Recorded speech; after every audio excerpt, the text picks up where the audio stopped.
What up? Fools! Man, that was a good one, brother. I've been having a shaky voice. It hasn't been great, but Dith, bro, we had such an amazing intro call. You're just such a.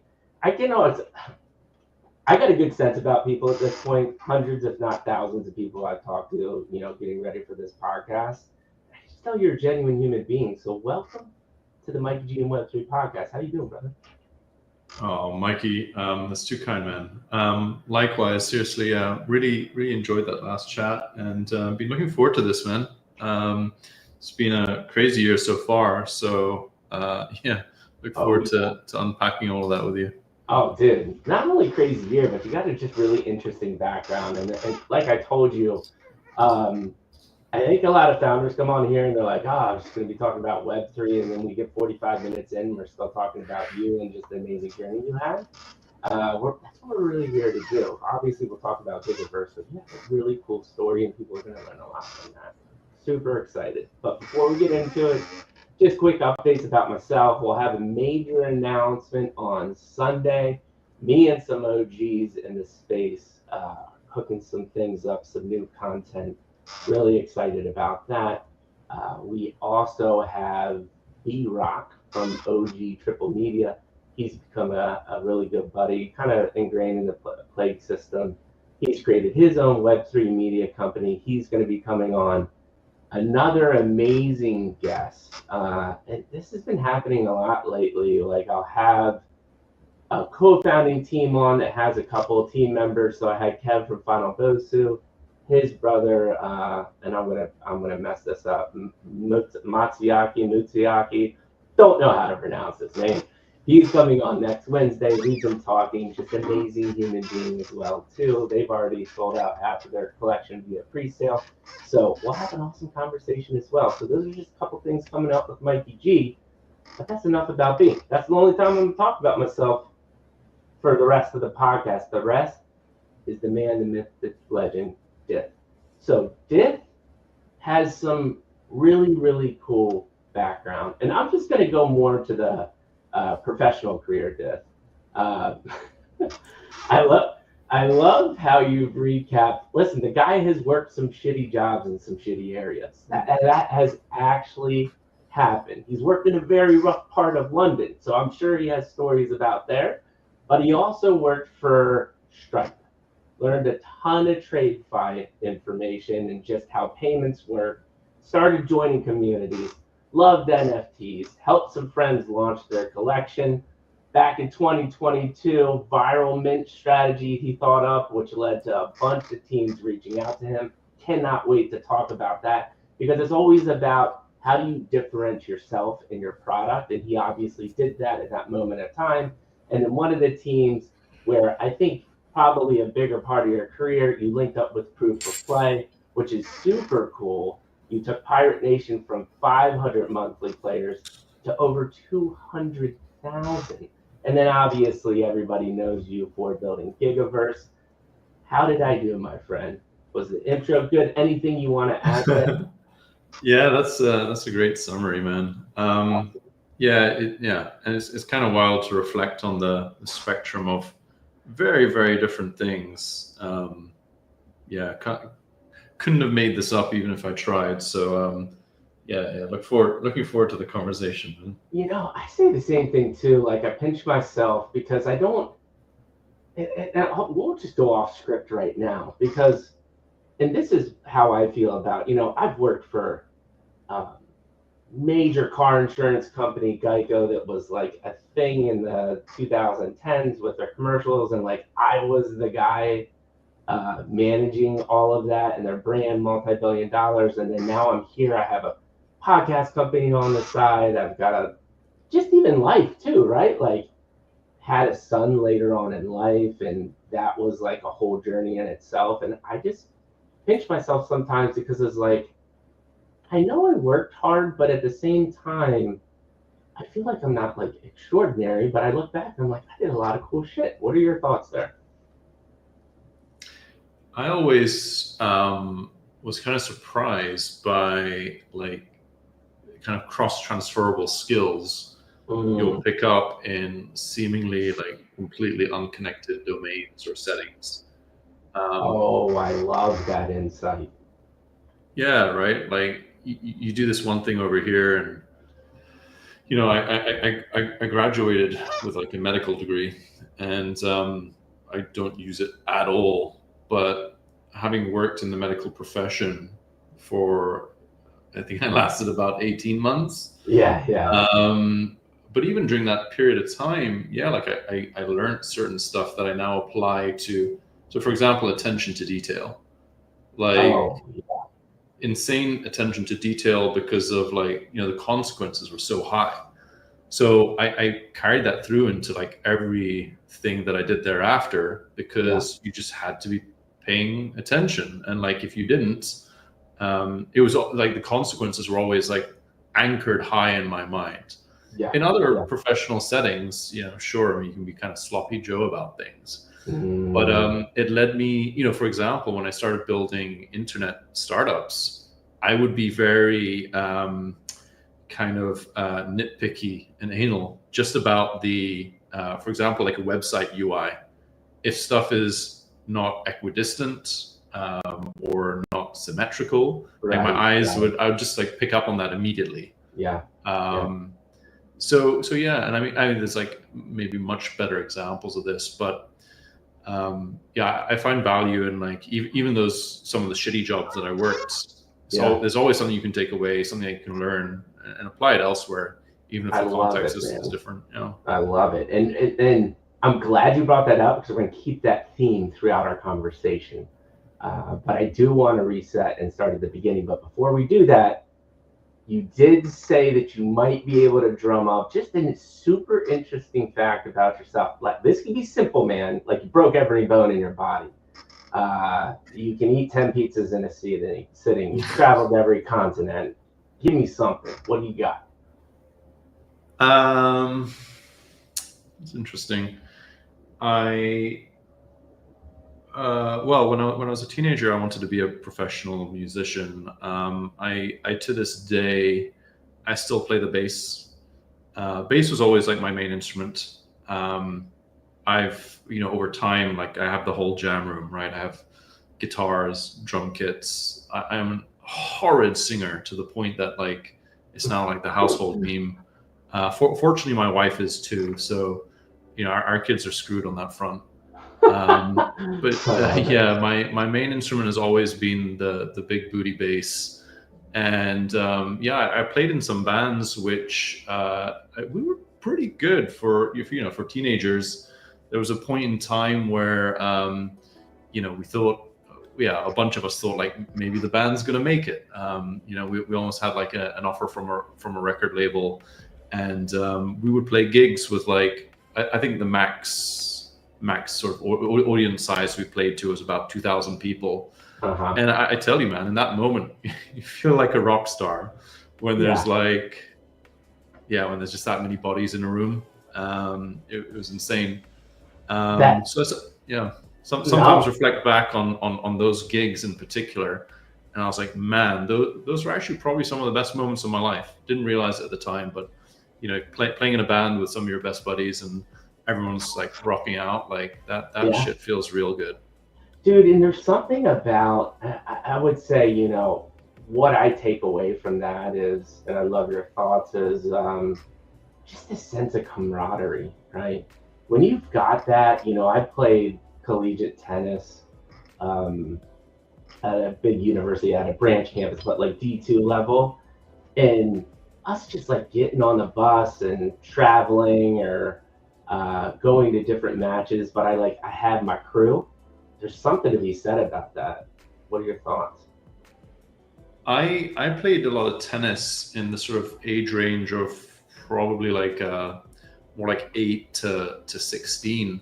Mm-hmm. I always my experience with tennis was it was less it was like I didn't play with friends or in a group. Mm-hmm. I was my parents encouraged me to enter like competitions, and I found my experience with tennis was like, oh, here you have that that sort of mental fortitude of like this is a like 1v1 situation. Oh yeah. There's no one to, there's no one to help you here. There's no one can take the blame if you lose.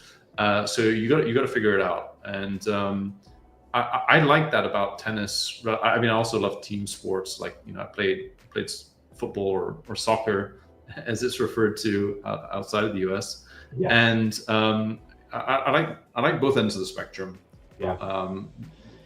So, but I think I was getting more at like, you kind of went down the route of like what tennis means to you. I'm more getting at, and there was a great insight like that in golf. Like you learn a lot about yourself. Yeah. If you want to start self-reflecting, play a couple of those sports, right? It really helps out when you're trying to hit the ball in this little round hole, or you've got a very critical point and it's you in your mind trying to figure that out. But I was more talking about that instance for me.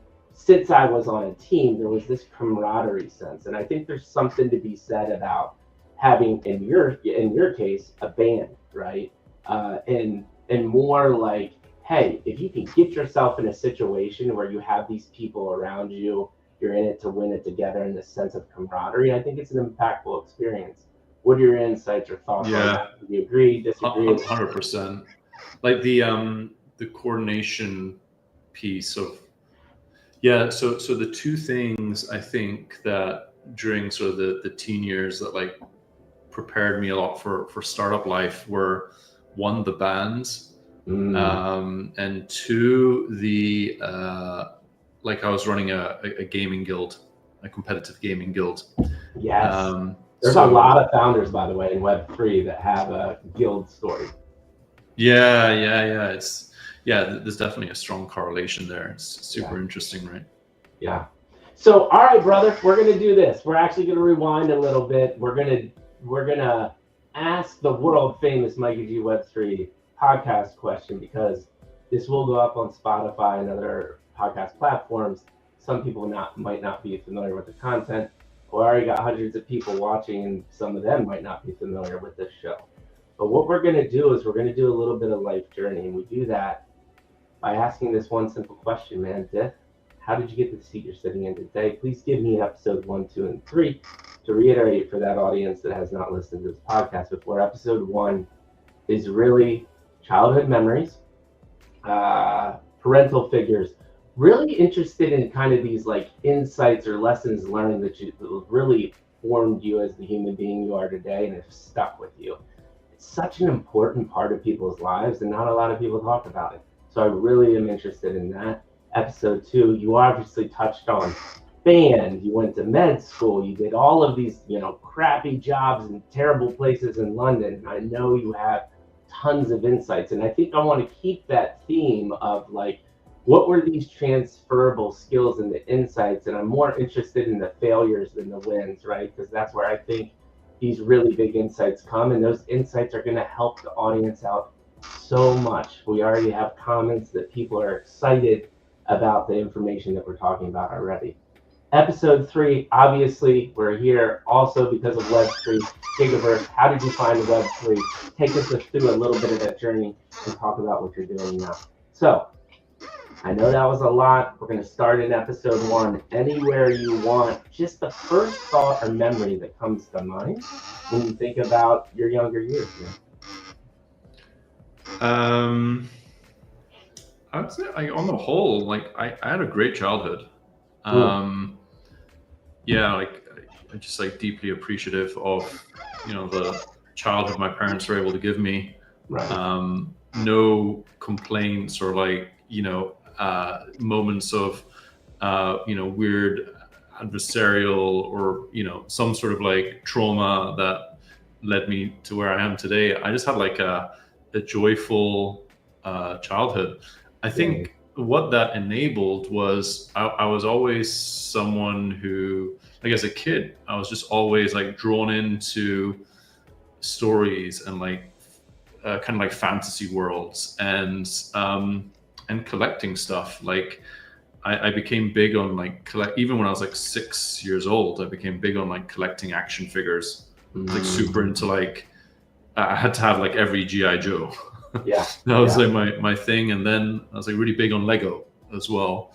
Um, and I now have a 1-year-old son, so he's not really there yet to play or to like collect those things or play with those kind of things. But I wonder what today's version of, I think it's the same stuff, right? Lego's still around. Oh, Lego! I live like 10 minutes from Legoland in San Diego, man. My son goes, he freaking loves it. It's amazing. Yeah, right, It right. built up So a theme park out of Legos. It's incredible. that's yeah, I mean that's just like that's what this stuff's all about, right? Get to Yeah. Yeah. relive, but now in a different role. So Dude, yeah, I'm so looking forward to all that. you already said, and thank you for sharing that. You already said something that's super interesting to me. And it's the fact that I have had so many different stories about uh, childhoods and how they impacted people, right? And yes, it was interesting to me that you just mentioned like no crazy trauma or adversarial moments, because obviously a lot of founders come on that, and that like lights and ignites their passion. But I also have tons of people like yourself, and I'm really interested in how that impacted you. And a lot of times it comes in the form of like, since you had everything that you need and you felt the love and you had a great childhood, it enabled you to play more and experiment more because you felt safe and you weren't like thinking about life things at a very early age. Talk to me a little bit about like how that really awesome, comfortable, loving environment maybe helped you uh, think differently or act differently than somebody that would have gone through adversarial trauma type things. Any thoughts there? Yeah, 100%. Exactly right. Like when the stage is set in such a beautiful and clean way, Mm-hmm. I think. I mean, you do see different outcomes, right? Right. Some folks are. I mean, this is like a privileged scenario. So some Yeah. folks end up feeling very entitled about that and are maybe lazy with it. But for me, I mean, literally riffing off of this sort of this behavior where I loved collecting action figures when I Yeah. was 6. The next thing, so literally on the back of a packet of GI Joes, they would show you the box art of the other ones, right? And it was just like clever, it was like classic like packaging tactic, right? Like show you the other ones that you want to collect. Mm-hmm. So I started drawing my own.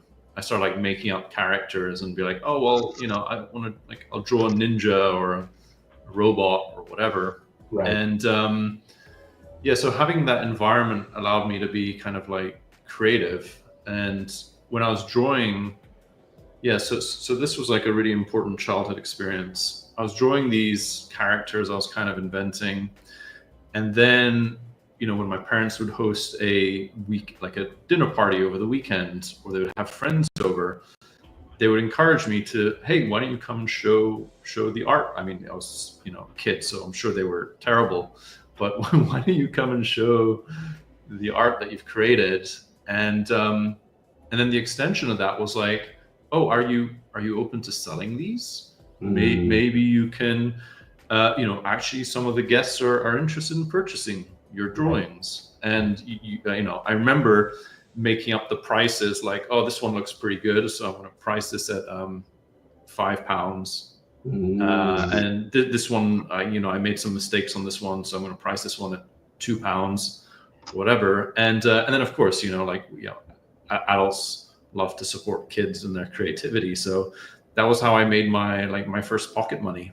I was like just doing these drawings, and that was like a positive feedback loop where I was like, okay, so I'm like collecting this stuff and it's giving me ideas, and then I'm like extending it and I'm making my own, and I can actually make some money here, and I can now go and buy more of these things. But yeah, I mean that was kind of my first sort of experience of this like flywheel of doing something creative, and it turns out someone's interested in it, willing to pay for it, and I mean it's kind of like the beginnings of everything else that followed, really. Yeah, I mean, like, and and thank you for sharing that insight, because I think that's the point I was getting at is if you take the safe environment the right way, it just gives you this like really cool area to play and experiment. And it's so critical at a young age to be able to experience that. And I think that is what helped you really, like you said, launch all of these other things that you lately did, recently did, or did in the middle of your life. One of the things that I'm interested in, though, and I love this topic, which is creativity, right? And I think people immediately go to like, oh, if I'm creative, I know how to draw or paint. And this is a bigger question. You can go any way that you want, but it's all right. The dogs did, but barking in the background. It's totally cool. We'll get it post. What does creativity mean to you? Because I think people interpret it many different ways. How do you interpret creativity? Yeah, so it's a really interesting question. I think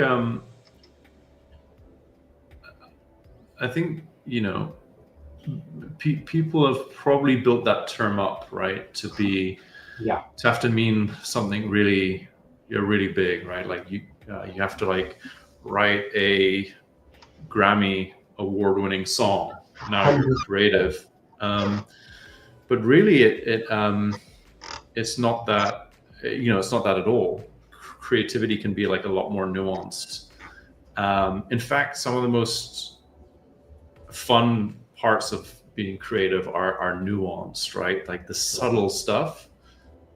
There's this quote from, I think it's Chopin, the composer, which is like simplicity is the ultimate achievement, and I think that applies to creativity. Like sometimes the simplest or subtlest or most nuanced form of being creative. So I like really like will like nerd out over like a very unintuitive yet simple and subtle solution to like a problem.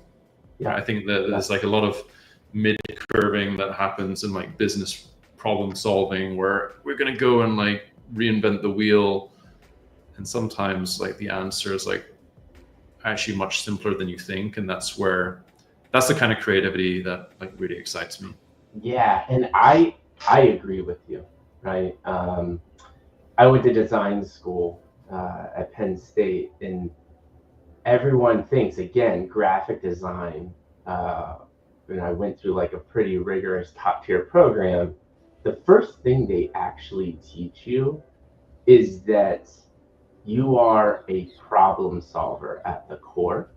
And all you're really doing is trying to effectively communicate with visuals.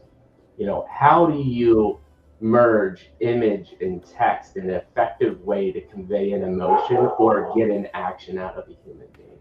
That is actually design. It isn't making things look pretty, right? Some of the ugliest things are the most effective things in the world, which are road signs.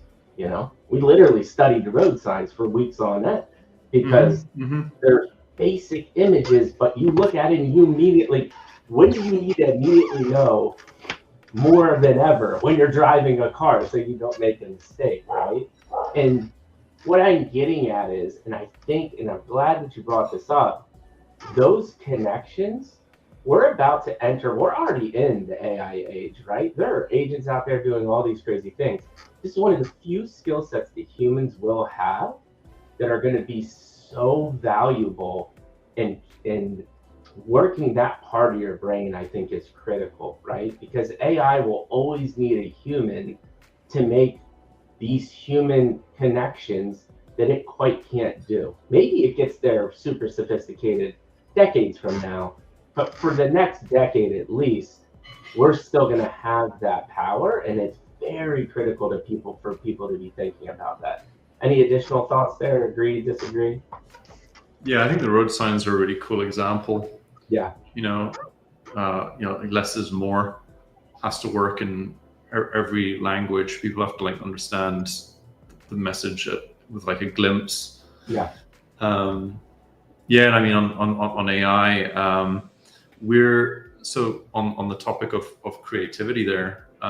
We lean into this on with Gigaverse, where within the game there's an AI antagonist called Gigas, and he is the sentient AI creator of Gigaverse.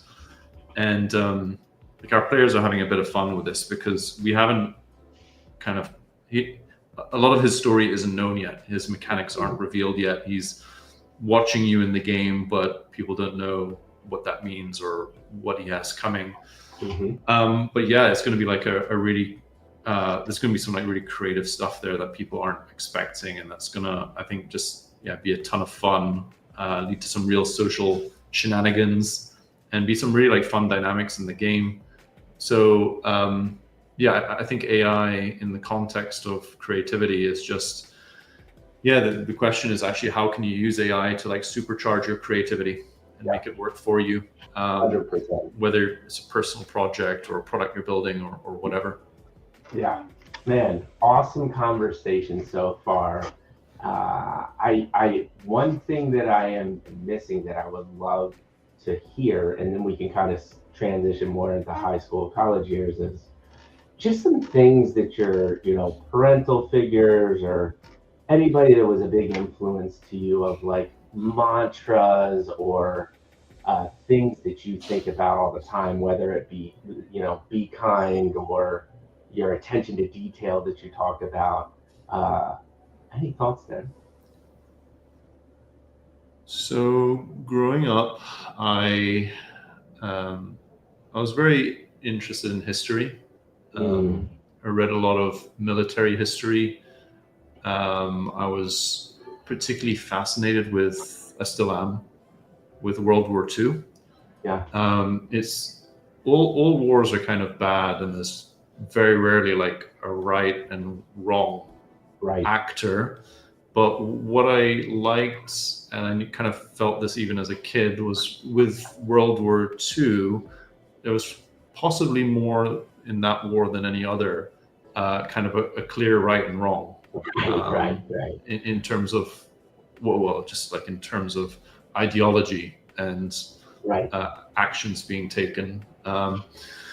So I was fascinated with that, and I used to, as a kid growing up, I would read a lot about certain battles and military tactics, and so I mean, a lot of my childhood heroes were like military commanders. The one I know, And so, what do you think? What do you think that this fascination with? Like, are there things that still stick with you today that you think about that you think like profoundly impacted you? Is what I'm getting at. One of those moments related to sort of war or like, let's say, human sacrifice and like the value of human life was my dad took me to a place in France called Verdun, which in the First World War I think had simply like one of the highest body counts of soldiers, French and German, maybe other nationalities, who had kind of fought and died on those grounds. And there's a museum there where there were so many there's just simply so many dead bodies that they couldn't identify who the skeletons belonged to. So they have kind of created a kind of an encased in glass massive wall of unidentified skeletons, and that's just like that the visual of that always stuck with me, of just like the scale of the loss and how seemingly like who were these people, and what did they die for.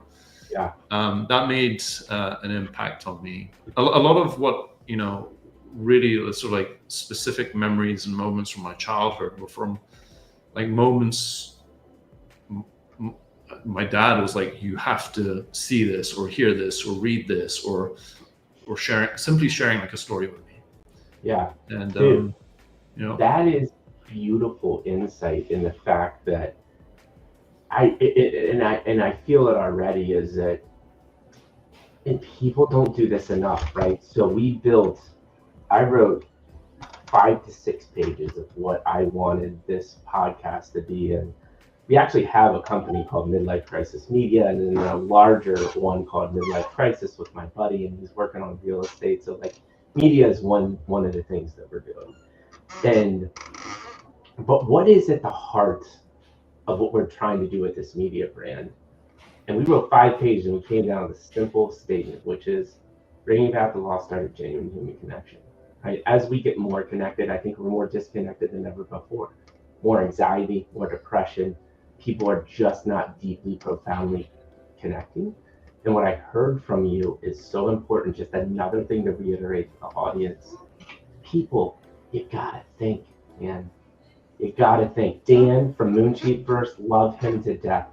One of the greatest messages out that a project has right now is that we're all sheep. And it really is true that, like, with all of the media thrown our way, people just assume this is the reality. And but what's cool about you is from a very young age, your father and the things that you were interested in made you reflect. Like, not many young people are reflecting about what does this scale of loss mean, and how did we get here? And let's start thinking about that.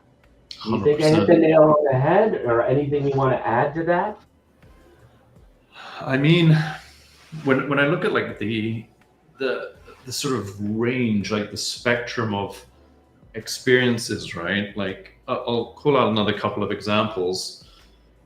Um, so that was like a fixed moment in time. That's just like Right. Kodak sort of like photo like burnt into my mind of what I felt and reflected in that moment. But then other experiences were for example, we went on a trip into the jungle together. Right.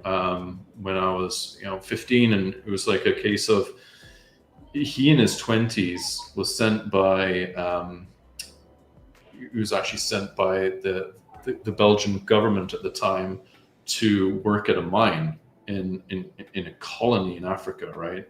Mm-hmm. So this was still those ages where he was in his early 20s and know what the hell was going on, and he suddenly was managing a tin mine in the middle of Africa, and so he wanted me to see that, and so we went on this trip together, and again it was just a perspective into a very different part of the world and very different lifestyle. And he, in his 20s, actually learned how to speak Swahili. Wow. So it was awesome to like kind of, like retrace his steps. Mm-hmm. And then, maybe the final example is, again, another sort of like cornerstone of being an entrepreneur ultimately, and like finding joy in like creating stuff and seeing how it can add value to someone, or there's like build a product that someone's interested in. Yeah. He saw that I was building there's a brand called like Airfix, which would they give you like the parts to assemble a model plane. Yeah. And it'll be a lot of parts. There may be like 200, 300 parts, and you have to glue them together and then paint the thing and then apply stickers to it. And there's a skill in doing this, to a certain level, and applying the paint properly and getting them applying sort of exhaust fumes to the plane. And it's a whole industry. There's people who take this stuff very, very seriously. Yes. I was doing this when I was like 12, 13, 14, and you could see that I wasn't the best at it, but I cared about it. I was doing it regularly. I was enjoying it. And there was a World War II themed restaurant, like 20 miles from where we lived, and we used to go and have burgers there every so often. And the owner of the restaurant had a couple of these model airplanes hanging from the ceiling. So my dad's got in touch with the owner. I think we'd wrapped up a meal there, and he said, "Can we meet the owner?" The owner came out, and he said, "Look, my son assembles those model aircraft. I see you only have 6. Would you be interested in some more? Maybe he can assemble them for you." And again, that was just like another moment in time where it was like this, finding this, where the Venn diagrams overlap. This was something I loved doing.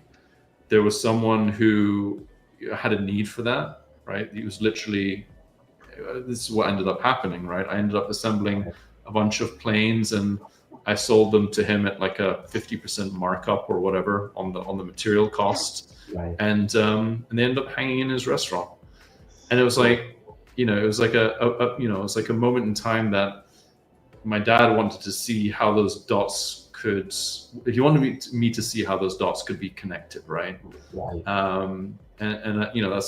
That's like what the best version of entrepreneurship looks like, right? Where you do something that you love, and you find someone who values it, is willing to pay for it, and then you can do shit that doesn't feel like a job. Man, see what we're doing here now? Like, you've just given me so many cool nuggets, and we're really starting to understand, like, why you think the way you think, and we're going to just continue to have this beautiful journey. And the other thing that I heard, and I love your thoughts about this, which is the power of a support network. It's really difficult to do things alone, but having those parental figures or having that safe environment.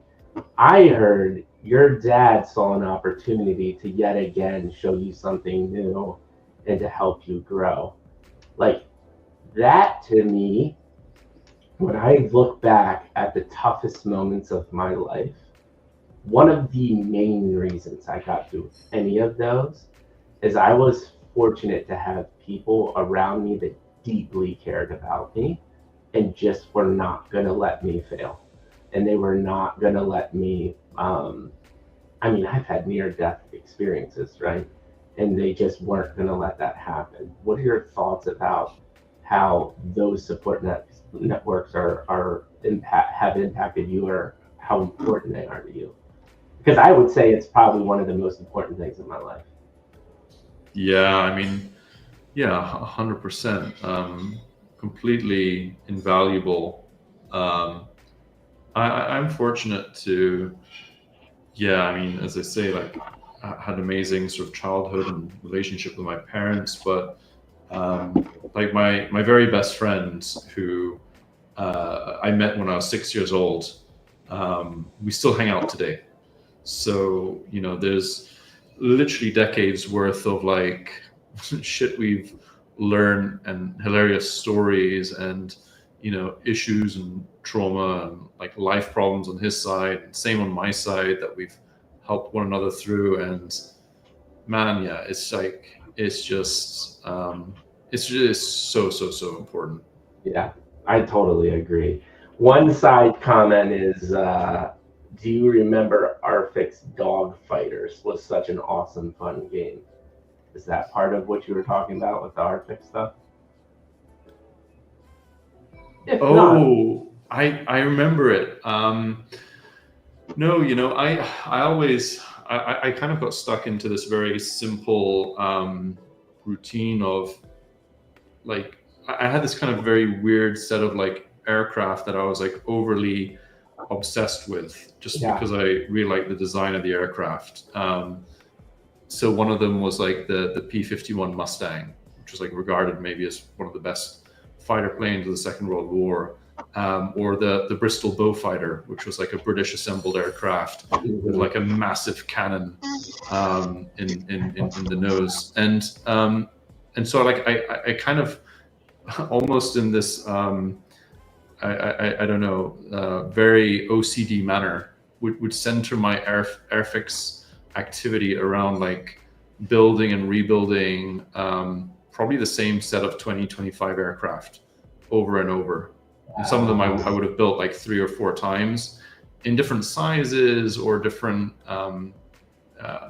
paint setup, different sticker setup. And then I never really like. There's kind of an ecosystem and set of games and everything around Airfix, but I really kind of had a pretty myopic experience with that product line.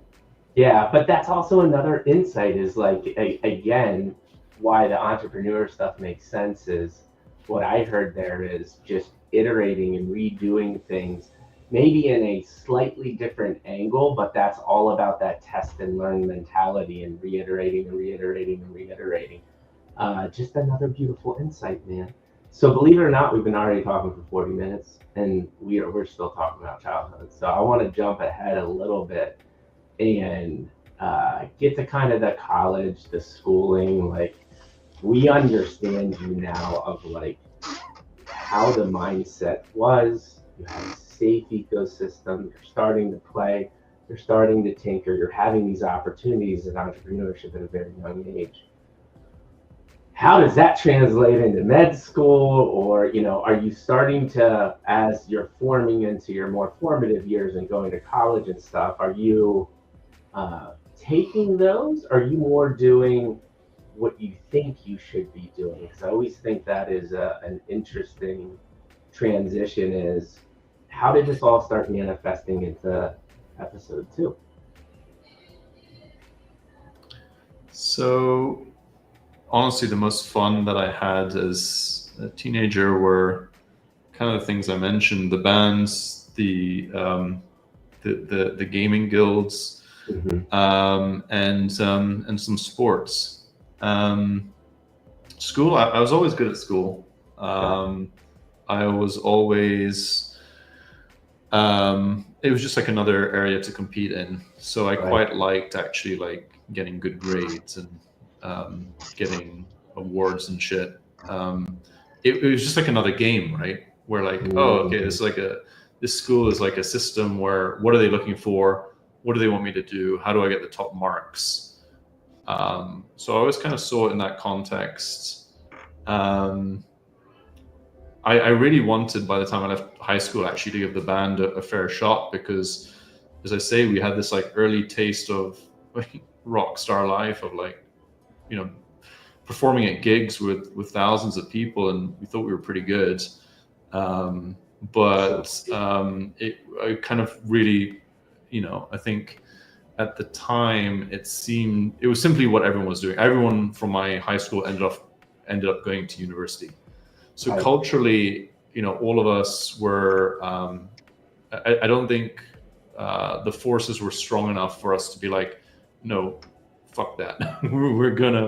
Band's gonna make it. We're gonna like, we all ended up ultimately, like all of the band ended up like, we all went in different directions for university. I went to London, and then a couple of my guys went to the US, and someone else ended up in like Edinburgh.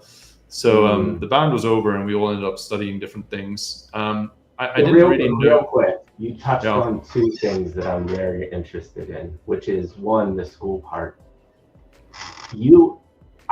What I pulled from what you said was perspective, right? Because there's again lots of people that come on the show and they're like, I sucked at school, wasn't into it, hated it. But there was probably an opportunity there to apply themselves and think of school differently. What does that perspective mean to you? Because I heard you say, well, school's just another opportunity to gamify. I think it's an interesting concept. Any thoughts there? Because I'm fascinated with how you looked at school as like a game. I mean, I would actually apply this more broadly. I would say everything's a game. Like life is like a series of like systems that you need to like understand what the rules of that system are and what the outcomes of that system are and how you behave or interact with it to like get the outcome that you want out of the outcomes that are available. Right. So I don't know if I would have consciously said that or articulated it at the time. I think of course. This is all reflection, right? Yeah. For sure. I definitely did. I mean, like my parents set up like a feedback loop, right? Where very, very simple classic feedback loop. Like they would tell me your grades are important.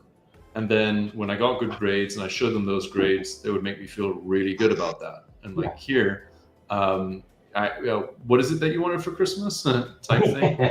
But the very simple feedback loop of saying, we think this is important.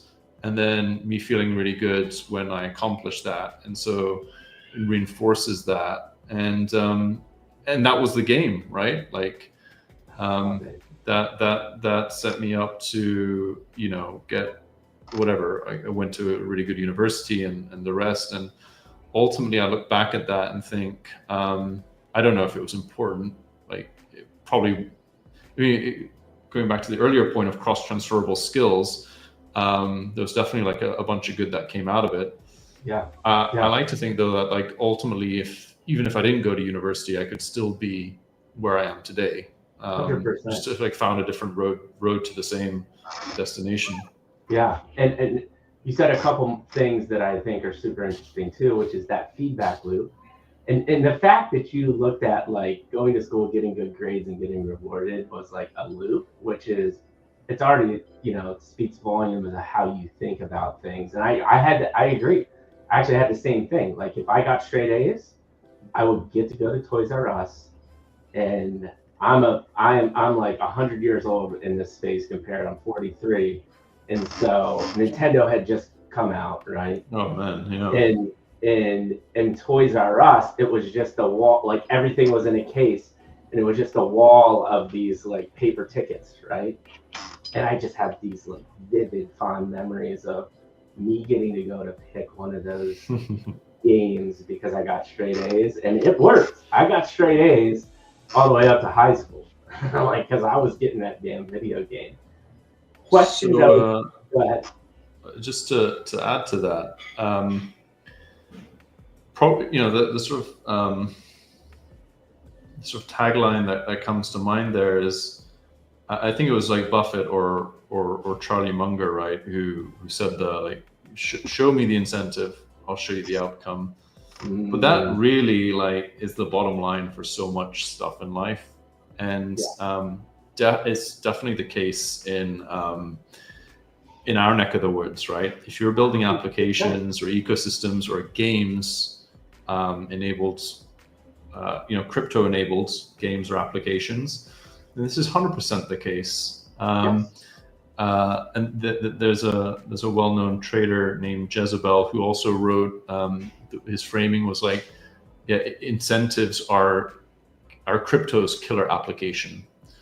And we see this applied across different product categories, whether it's a chain or a piece of infrastructure or a perps dex or a game or whatever. But I think it's a really like just clean and real way to just like look at human behavior.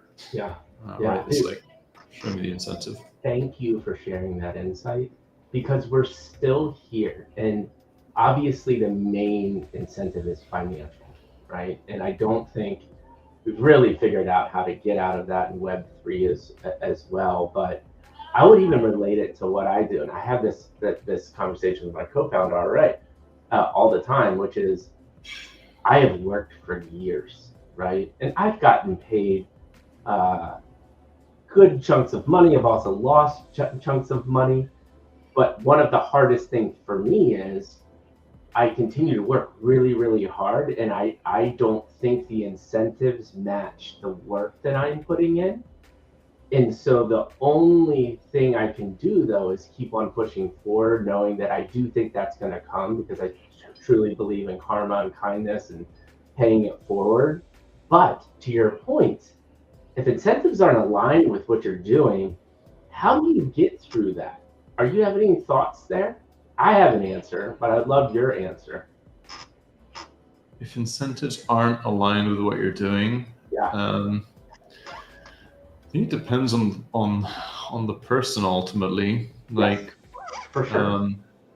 Yeah. Your personal take, though. Yeah. I mean, I think so. Again, linking all of this together and experiences from childhood or I think the way this experiment was initially run was with kids, right? And there's like there's a name or a title for it that I forget, but it's it's deferred gratification, right? It's the hey, here's a candy bar that you can have right now, but if you're willing to wait for a bit, you'll get two. Yeah. And right, so when that experiment was run and it was like extrapolated out over the years of where these kids ended up, it was those that were able to exhibit, kind of this long-term thinking. We're willing to delay or defer present gratification for future gratification. That it's those people that are more long-term minded ended up being more successful, right, on the whole. And so I think, if you're going through something in the short term where the incentive is not immediately clear or immediately attractive, but you still believe in, this is why like there's certain crypto bags that I will hold through, any downturn, because I was not here to try to have a profit in 1 month. I believe in this thing over the, a long period of time, and I don't see any. Despite prices changing, I don't see any evidence that changes my underlying thesis, so I'll wait. So I think that's one piece, for sure. It's about whether you can defer short-term rewards for a longer-term belief. Yeah, dude, and such a beautiful transition, because that is the fundamental problem that we see in Web3, hands down. It is all instant gratification, and I've used this analogy before. Billions of dollars are wasted a year because the health industry tells you can get in shape in a month if you spend X amount of dollars with me, right? Whatever the new fad is. But the true answer, we all know, is calories in, calories out, and exercise. But humans don't want to do the harder thing. Same thing with crypto, right? What is actually happening is there's people like us that are working hard in the background, delaying the gratification of like us thinking we made it. And I also believe that a lot of people that you think have made it in the space are actually struggling in the background because they're trying to delay the gratification and figure it out themselves. Any thoughts there? Yeah, we do see the full spectrum, right? Where I think is kind of, sort of most polarizing is in recent sort of, we had this period, I think it was kind of like October and November of 2024 was like the peak of meme coin mania. It really skewed a lot of people's perception of what normal is. There were people who made like a 10x in an hour who were like disappointed that it wasn't 100x in an hour.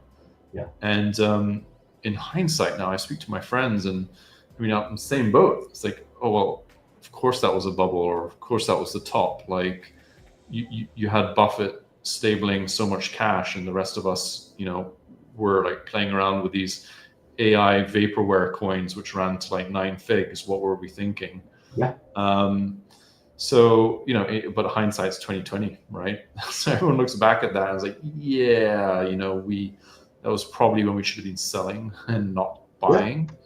I actually prefer, like, my favorite times in crypto are as a builder, like the kind of times that we're seeing now, 100%. where, a lot of the sort of absolute hysteria and more sort of touristic actors and builders are, where are they now? They're going back into, I don't know, they're gone, right? And and the folks who are left are like the ones who are always building something real, and who aren't just looking for the meme graph that pumps unsustainably for a day or two, and then that product or that token is like gone and done.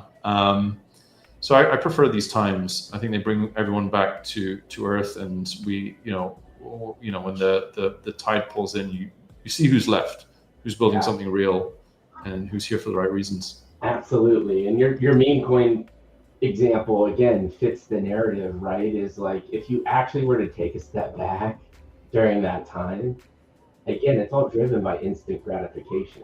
And you actually break down the people that were actually making the money. One, it was a very small percentage of the people, but the perception out there was everybody can do this, which was not true. And in addition to, it's another example of the rich getting richer because there was a lot of uh, cabal type things and people that had insider information going on as well. So that's the nuance that I so my take here actually is I unashamedly like that game and I will play that game even if I lose again. But it's important that I and everyone else participating in that game knows the facts of the rules and what the odds are working against you. Oh, I think that's the nuance that's important. Like, if you're gonna play that casino game, you should know what's actually happening, and we should have the tools and the awareness to check basic stuff like, is the supply bundled, and has the dev launched like 20 other shit coins in the last 48 hours, and so on. And then you can still decide if you want to play the game or not, no matter how rigged it is against you. But yeah, it's important that this level of sort of awareness I equate in crypto to like financial literacy in Web 2, right? Yes. Like there's also people in Web 2 who, you know, I used to work in payments. So the example that would that I was I took issue with were all these like buy now pay later companies, right? There's Klarna, there's I think in the US there's like a Firm, there's a bunch. And it's like, well, I think a lot of people using these products, I just don't fundamentally understand interest, and they're using some of these products and not understanding how they're getting like raped by them. And it's like, you know, I think it just comes down to that level of, it's just sort of not being ignorant when you either play these games or use these products. Yeah, and it relates exactly to why I do what I do, right? Because with the integrity, I think is the number one thing that you have to hold on. Warren Buffett said it too. He was like, if I'm going to hire anybody close to me, integrity is the top dog. And I agree with that as well too, because that's all when it all boils down to the day. If you don't have that, it all falls apart. I will yes and that. Add on intellectual honesty, which I think is very closely describe related. That to me, because I don't know what you mean by that. Oh, intellectual honesty. This was something that the founder of Proof of Play was very, very, very principled on, which is that, you know, when the human nature is like, there's actually this great resource I found recently, which like lists out, there's like 100 or over 100 well-defined types of human bias, right? With how we make decisions, and we take like mental shortcuts, and how we justify things that we do or don't do, or believe, don't believe, and so on. And intellectual honesty is kind of the process of reflecting back over how you arrived at a decision, or when you believe something or say something, how you arrived at that, and being able to be your own critic and to like evaluate your own thought process there. Ooh. And it's actually, you know, been over the years a really useful exercise to me, where sometimes, you know, I'm human just like everyone else. So there'll be a bias there. There'll be some sort of like, hey, because X happened in the past, I believe it's like always going to happen again. Yeah. And, intellectual honesty is like the process of, I think, you know, just distilling all that down, it's the process of evaluating your own biases and your own assumptions to try to arrive at the truth. Yeah. Which is like the most important thing. Whether you want to follow it or not is kind of a separate question, but being able to identify the truth is important. So I love that yes and, because at the base of integrity, it's like do the right thing. But if your bias of the right thing actually is a little skewed, the intellectual honesty layers on to get you to a new place. And I see it maybe as a as a feature or function of if you want to operate in the highest integrity manner, you need to be able to operate with that intellectual honesty sort of process or muscle must be finely tuned. Yeah. And that's one of my, like, I'm starting to go to more spaces because I just need like spaces aren't my most fondest thing of the industry, right? But if I'm going to be a content creator, it's just part of the things that I got to do. And I'm starting to a lot more intentionally do this, which is I will come out with a very strong opinion just to get somebody to have a conversation and not all of this yes and stuff, right? I'm trying to get at this intellectual honesty to be like, can somebody just like give me a different point of view? Because I feel like the wag me thing is still real. And it's like, guys, let's have some meaningful conversation here.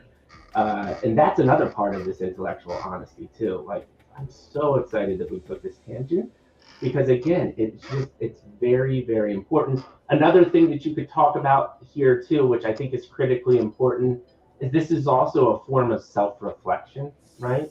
It's like you need to deeply understand who you are as a human being and your flaws. Like you said, we're all inherently flawed. What are our, kind of natural ways that we go with those flaws? And then be able to take a step back and have just a conversation, right? Like, I think the world is so messed up because of this simple fact. Is like everyone points everything at this moment in time that it's black and white.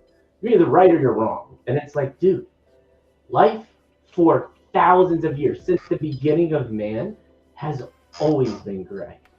There are so many different layers in there. And most of the time, you even said this back into war, right? Like, there's no real true answer. You could actually look at it in many different ways and say, like, I understand that. Other than, like, okay, black and white, Hitler was bad dude. We get this, right? But a majority of the time, there's something in between. And it's like, why can't we just have a conversation about that? Any thoughts? I actually find that that's like the most interesting part of life, right? Is recognizing that, and this is what like makes humanity so sort of interesting and real, right? Is that you grow up and you think there's like, yeah, it's this black and white, good and evil, right and wrong, but I mean, life is just it's more intricate and complicated, and there's sometimes sort of some real reasons why people make mistakes or do wrong things or do things that their loved ones don't agree with or whatever it ends up being. Yeah. So yeah, that nuance and that duality and that sort of like deep sort of reflection into specific contexts and scenarios is really, really, really important. And I also think, relative to stories and products and such in crypto, some of the most interesting products and stories have that sort of lore to them as well. Oh, yes. Which the community can really enjoy, and that sometimes frankly works to the benefit of the project because it's something that distinguishes them or makes them kind of an opinionated choice, and it just simply keeps them top of mind or gets talked about, right? Yeah. And see what, like, this podcast is a prime example. We started with how critical simplicity is in graphic design. And now we're talking about the beauty of complexity, right? And this beauty of complexity within a gaming world is also a huge, powerful thing. So that we're already contradicting ourselves here. And that, I think, is the beautiful part about life, is to continue to have these conversations and have perspective. And Dith, man, I knew this was going to be an incredible conversation, but it has exceeded my expectations. And I really, really appreciate you, like, deeply thinking about the conversation that we're having and sharing, like, your life, man. People are loving it. We have so many people watching, and this is just fantastic, man. So thank you so much. No, man. I'm the one who's grateful, and yeah, likewise, been super fun. I want to be cognizant of time. I know we had a hard stop at 8. Can you go a little bit past, or do you have a hard stop? I unfortunately no, I can't. I'm back to back for the next few hours, Totally so cool. So, like I said, we're going to talk a lot about you. We could probably go for another 6 hours, so we're going to have to do some more series and content together here. I do want to not do you like the disservice of talking about Gigaverse. People are absolutely loving the conversation though, and I think we're doing what we talked about, which is like a lot of reflection and it's just your time to kind of breathe. But let's fast forward to Web3. Let's talk about anything you want to talk about on kind of your intro journey. Like you said, um, you grew the monthly users from 500 to over 2,000, or would you just go straight into Gigaverse? So I want to go wherever you want to go because we have about 15 minutes left. And I want to take that time. Well, the TLDR on Gigaverse is it's like a really fun kind of nostalgia infused RPG. Like we first and foremost wanted to build a game that we ourselves love and would play a lot of, and that's a very real metric, by the way. In gaming studios, a lot of them will track as an internal metric, like how much of our own game are we playing. Right.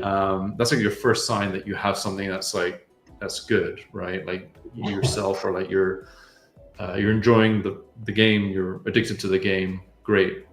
It was actually a problem, I believe, at some studios like Riot when they're building League of Legends. It actually reached a point that like the team's productivity was being affected because they would just like grind the game all day instead of building it. So first and foremost, we want to build a game that we love. Nostalgia infused has a lot to do with like the aesthetic of the game. It's a pixel-based game where from the first moment it will kind of like take you back to games you knew and loved from your childhood. It's kind of the vibe we want to hit. And the game's live. It's been live for about 6 weeks at the time of this chat.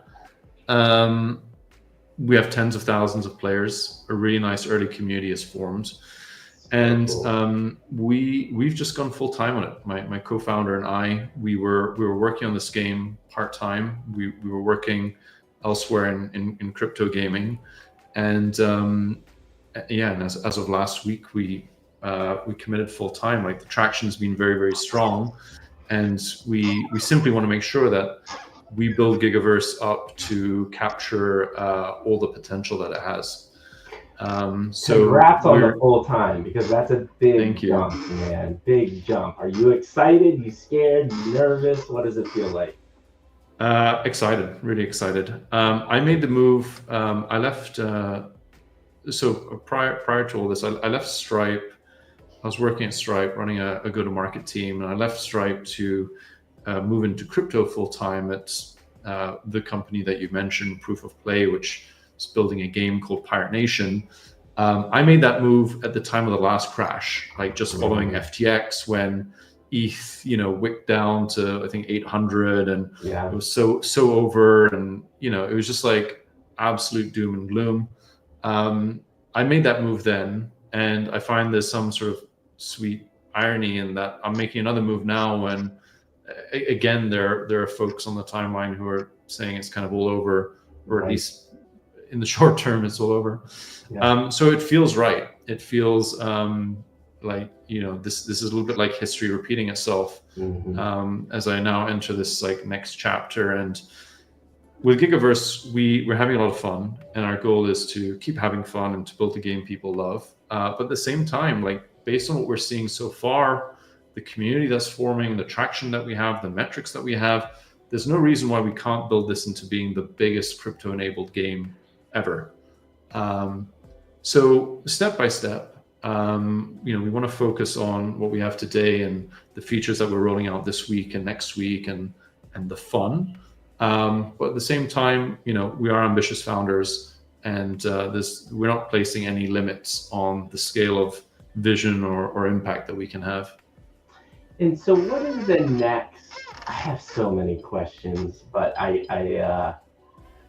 the one thing I'll say, and then we'll start wrapping it down because I want to make sure that we stop at the right time, is I love the narrative of like you start again during a crash. But what that means to me is you found something that you think is impactful and meaningful. And I've always said this about this podcast, right? I am building something to impact lives.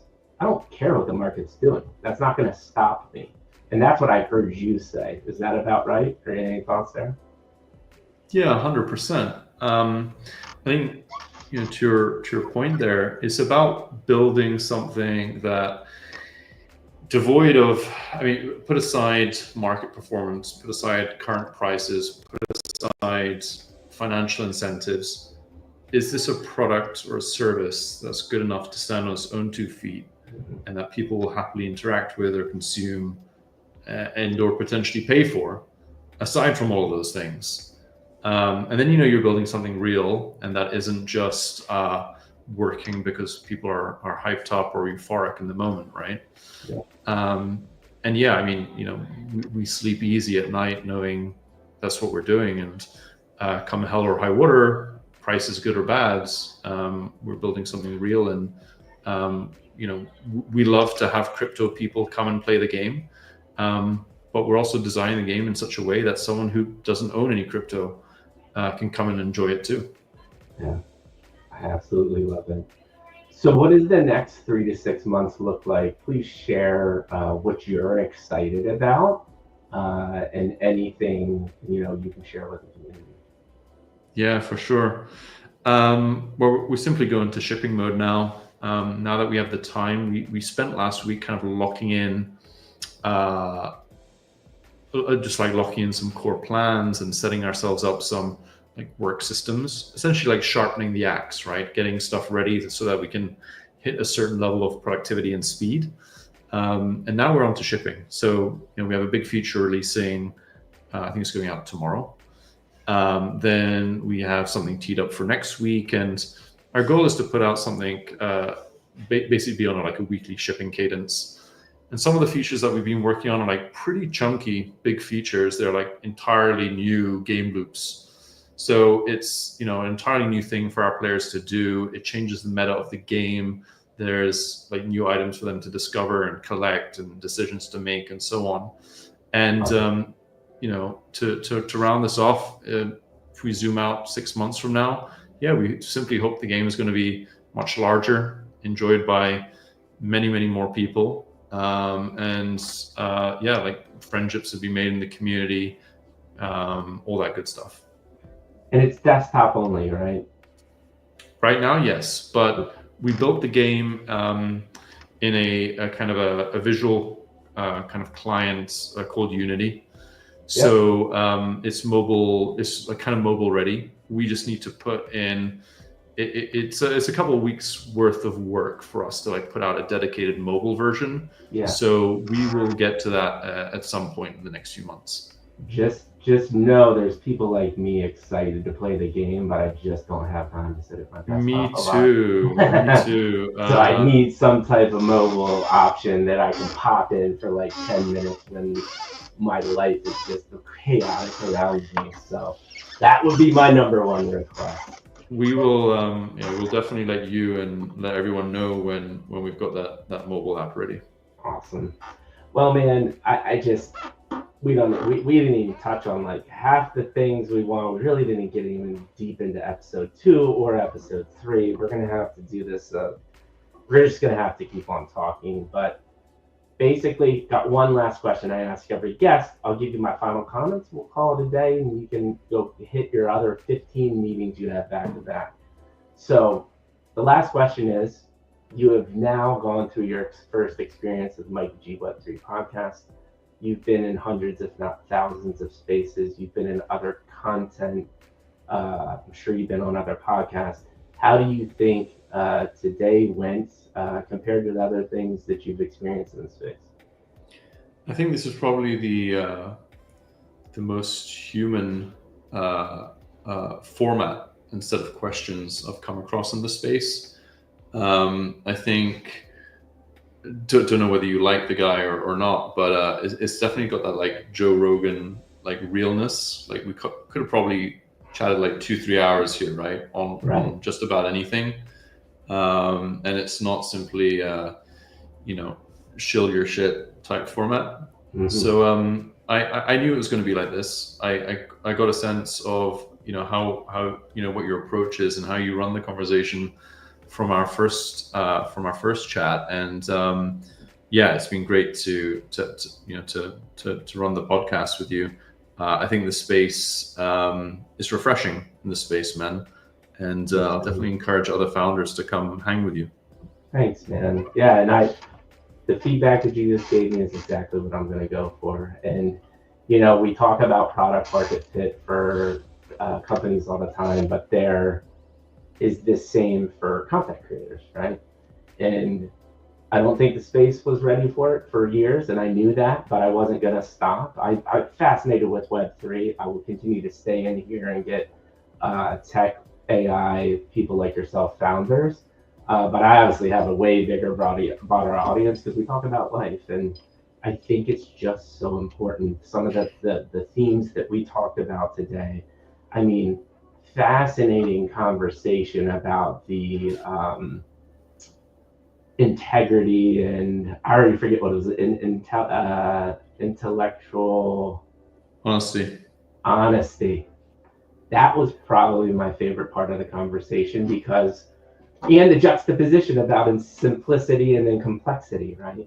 And I just love the fact that I always talk about the same principles: integrity, doing things over a long period of time, instant gratification are some things that we talked about, deeply thinking about things. Like these themes do not change in every podcast. But what's fascinating is you have your story on how it's impacted you. And thank you for deeply sharing those things. And I just think that the reason why I do this is to allow the Web3 audience to get to know the people the real way. And now they've heard your journey, and they can make the decision of, I'm not just playing Gigaverse to make money because it's super hyped and I think I'm going to make a ton of money. I am playing Gigaverse because Dith is behind it. I love the information he just shared with me, and I believe in him as a human being. And I'll tell you what, man, after the conversation we had today, I believe in you as a human being. I actually believed in you after the intro call. And I want to do everything in my power to utilize my brand to help you out in the future. And I hope you'll take my invitation to come back and expand upon our conversation, and even maybe think about how we can do content series in the future together as well.